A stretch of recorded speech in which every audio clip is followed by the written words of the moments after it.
क्या रामायण सच में हुई थी या यह सब बस एक मनगढ़ंत कहानियां हैं? इसके ऊपर कई बार चर्चाएं हो चुकी हैं।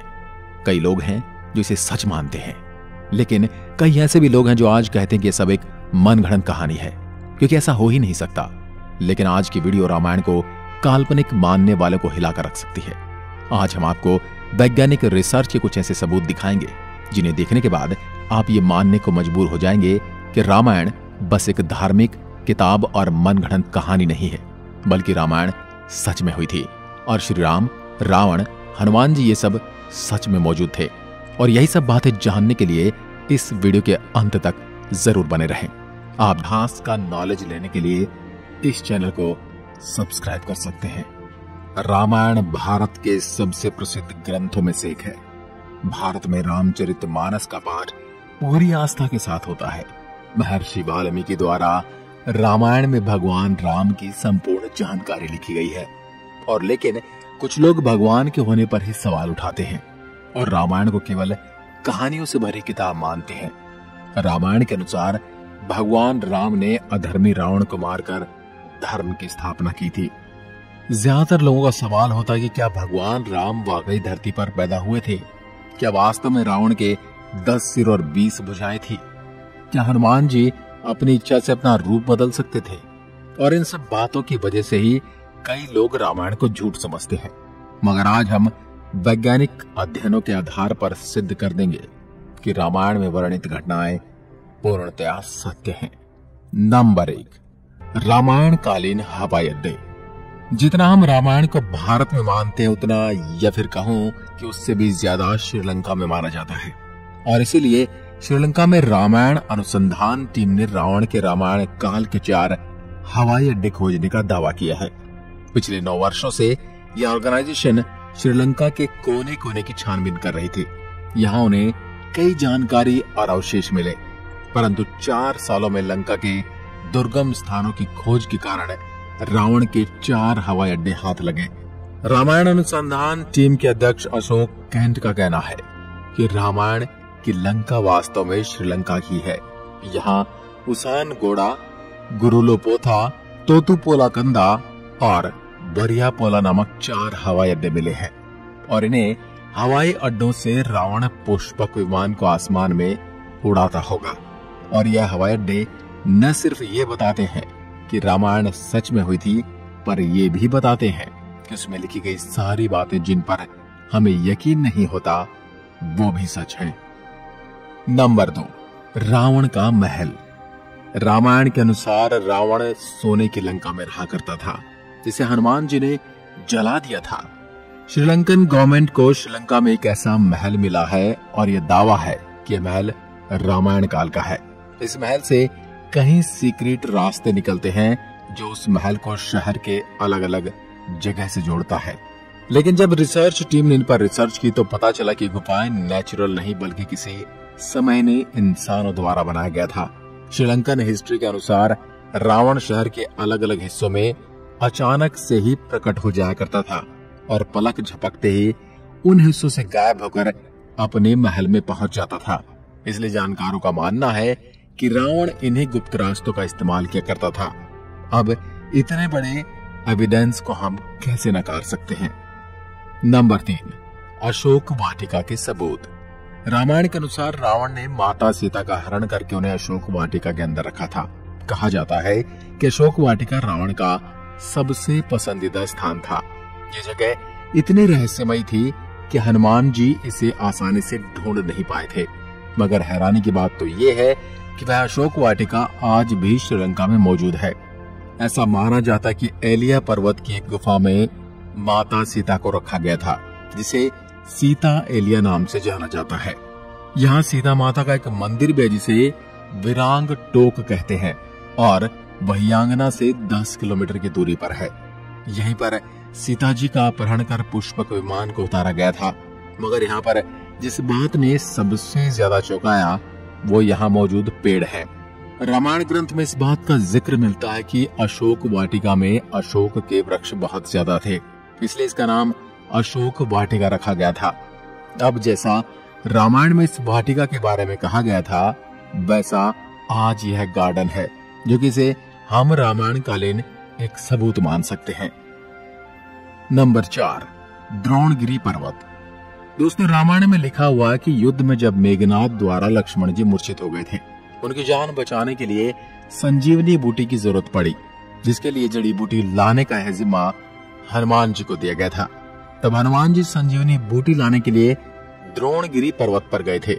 हनुमान जी को जब संजीवनी बूटी का पता नहीं चला तो वह द्रोणगिरी पहाड़ के एक टुकड़े को ही उठा कर ले आए। मान्यताओं के अनुसार ये वही पहाड़ है जो आज भी वहां पर मौजूद है। कुछ लोग इसके बारे में कहते हैं कि आज भी उस पर्वत पर वह निशान मौजूद है जहां से हनुमान जी ने उसे तोड़ा था। लेकिन जिस पर्वत का जिक्र रामायण में मिलता है वहां आज मौजूद है। जड़ी बूटी देने के बाद हनुमान जी ने इस पहाड़ के टुकड़े टुकड़े कर इसे श्रीलंका में फेंक दिया था। जहां जहां इस पहाड़ के टुकड़े गिरे वहां के पेड़ पौधे और जड़ी बूटी बाकी जगहों से अलग होती हैं। और सच में श्रीलंका में कई कमाल की जड़ी बूटियां मिलती हैं। श्रीलंका में हिमालय की जड़ी बूटियों का मिलना इस बात का पर्याप्त सबूत है कि लक्ष्मण जी को संजीवनी देने की घटना पूर्ण रूप से सत्य है, क्योंकि ये जड़ी बूटियों के पौधे उस स्थान पर मिले हैं जहां पर लक्ष्मण जी को संजीवनी दी गई थी, जबकि दूसरे हिस्से में इस प्रकार की कोई जड़ी बूटी नहीं मिलती। नंबर 5, राम सेतु। रामायण सच में हुई थी, इसका सबसे बड़ा प्रूफ है राम सेतु। राम सेतु को एडम्स ब्रिज भी कहा जाता है और इसके बारे में पक्का सबूत तब मिल गया जब नासा ने सैटेलाइट तस्वीरें जारी की। पैसिफिक ओशियन की तस्वीर में कुछ ऐसा था जिसे देखकर वैज्ञानिक भी हैरान रह गए। पैसिफिक ओशियन के हिस्से में साफ तौर से पत्थरों की एक लाइन बनी हुई नजर आ रही थी। जब वैज्ञानिकों ने इसे तस्वीर पर ज्यादा स्टडी की तो पता चला कि ये पत्थरों से बनी लाइन है। भारत के धनुषकोडी से श्रीलंका के मन्नार द्वीप तक बनी हुई है, जो लंबाई में करीब 30 किलोमीटर तक हो सकती है। पैसिफिक ओशियन में जिस हिस्से में नासा के वैज्ञानिकों के पत्थर से बना पुल नजर आया था, ये वही जगह है जिसका जिक्र रामायण में मिलता है। और अमेरिका के एक आर्कियोलॉजिकल रिसर्च टीम ने भी अपने रिसर्च में इस बात का दावा किया था कि तमिलनाडु और श्रीलंका के बीच मौजूद राम सेतु वो असल में एक मैन मेड ब्रिज है जो कई हजार साल पहले इंसानों ने बनाया था। माना जाता है 15वीं शताब्दी तक यह पैदल पार करने लायक था, लेकिन इतना ज्यादा समय बीत जाने के कारण ये पुल अपने पूर्ण स्वरूप में नहीं रहा। वैज्ञानिक दृष्टिकोण से इस फैक्ट को हम रामायण के एविडेंस के रूप में देख सकते हैं। नंबर 6, सुग्रीव की गुफा। बाली के डर से सुग्रीव जिस गुफा में रुके थे वह गुफा आज भी मौजूद है। रामायण के अनुसार बाली ने दुंदुभी नामक राक्षस को मारकर उसका शरीर कुछ दूर फेंक दिया था। हवा में उड़ते हुए दुंदुभी के खून की कुछ बूंदें मातंग ऋषि के आश्रम के ऊपर गिर गई। ऋषि ने अपने तप के बल से जान लिया कि किसकी हरकत है। फिर क्रोधित ऋषि ने बाली को श्राप दिया था कि कभी भी ऋषि के पर्वत के क्षेत्र में आएगा तो उसकी मृत्यु हो जाएगी। सुग्रीव को राज्य से निकाले जाने पर वह इसी जगह पर आए थे, क्योंकि वह जानते थे कि बाली यहाँ नहीं आ सकता। यहीं पर उनकी मुलाकात राम जी से भी हुई थी और बाद में राम जी ने बाली का वध किया था और सुग्रीव को किष्किंधा का राज्य सौंप दिया था। और ये सारी गुफाएं आज भी मौजूद हैं। नंबर 7, राम सेतु के पत्थर। भगवान राम ने समुद्र को पार करने के लिए बंदरों की सहायता से लंका तक पुल बना दिया था। कहा जाता है कि इस पुल के माध्यम से श्री राम की पूरी वानर सेना रावण से लड़ने लंका गई थी। मगर हैरानी की बात तो ये है कि राम सेतु में इस्तेमाल किए जाने वाले पत्थर आज भी मौजूद हैं। राम सेतु पुल के पत्थर पानी पर तैरते थे। रामेश्वरम में सुनामी के दौरान कुछ पत्थर जमीन पर आ गए थे। शोधकर्ताओं ने जब उन्हें दोबारा पानी में फेंका तो वह तैर रहे थे, जबकि दूसरे पत्थर पानी में डूब जाते थे। शोधकर्ताओं के अनुसार इसके लिए एक विशेष प्रकार के पत्थर का इस्तेमाल किया गया था, जिसे विज्ञान की भाषा में प्यूमाइस स्टोन कहते हैं। यह पत्थर पानी में नहीं डूबता और तैरने वाला यह पत्थर ज्वालामुखी के लावा से आकार लेते हुए अपने आप बनता है। ज्वालामुखी से बाहर आता हुआ लावा जब वातावरण से मिलता है तो उसके साथ ठंडी या उससे कम तापमान की हवा मिल जाती है। यह गर्म और ठंडे का मिलाप ही इस पत्थर में कई तरह से छेद कर देता है, जिस कारण यह पत्थर पानी में नहीं डूबता। अब इन पत्थरों के पीछे का विज्ञान भी रामायण के समय उनको पता था और उन्होंने इस तकनीक का उपयोग राम सेतु को बनाने में किया था। यह रामायण का एक पुख्ता और मजबूत सबूत है। नंबर 8, जली हुई लंका के सबूत। रामायण ग्रंथ के अनुसार हनुमान जी ने लंका के सोने की नगरी को जला दिया था, मगर अभी कुछ एविडेंस मिले हैं जिन्हें लेकर कहा जा रहा है कि लंका के जलने के सबूत आज भी वहां पर मौजूद हैं।